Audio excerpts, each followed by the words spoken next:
আসসালামু আলাইকুম। আশা করি সকলেই অনেক অনেক ভালো আছেন। আমিও ভালো আছি আলহামদুলিল্লাহ, কিন্তু ভালো নেই এই হাকালুকে হারপাড়ের মানুষ। কারণ দেখুন, এই যে এই বৃষ্টির মধ্যে বা এই কালবৈশাখী ঝড় তুফানের মধ্যেও কিন্তু সবাইকে তাদের কাজ করতে হচ্ছে।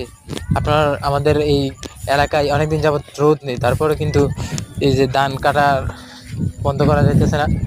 মানে এটা তো কাটতেই হবে বাধ্যতামূলক, কারণ আপনার এই রোদ না থাকলেও কাটতে হবে। এগুলো তো আর আপনার এভাবে রেখে দেওয়া যাবে না। আপনার হলো দীর্ঘ 6 মাসের এই ফসল, আবার আপনার একটা বছরে আমাদের একবারই ফসল হয় এই এলাকায়, বর্তমাঞ্চলে।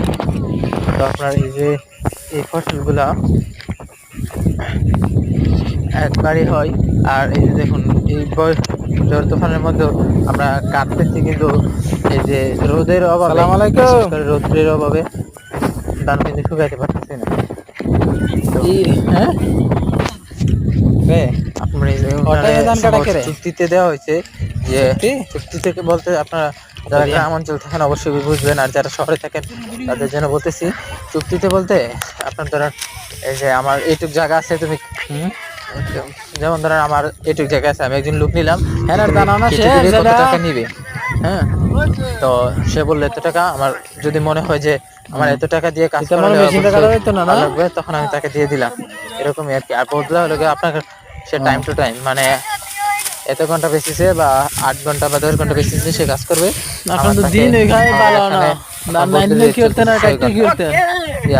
6 ঘন্টায় 600 টাকা মনে হয়, বা 7 ঘন্টায় 600 টাকা, এরকম রেট চলতেছে আর কি। এবং যে দিনের আবহাওয়াটাও কিন্তু খুব ভালো না, দেখতেই পারতেছেন যে যে কোনো সময় বৃষ্টি আসতে পারে। আর এখন কিন্তু প্রতিনিয়ত বৃষ্টি হচ্ছে।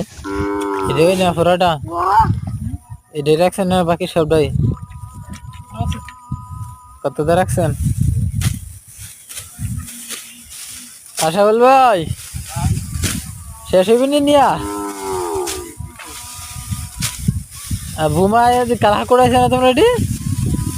আমরা তো কুড়াই দেয় না, কালহা দি কইলে শেষ করে যাবো, আমরা দিব কালহা শেষ হয়েছে। আসে গেছে ওই বাজারে আডি।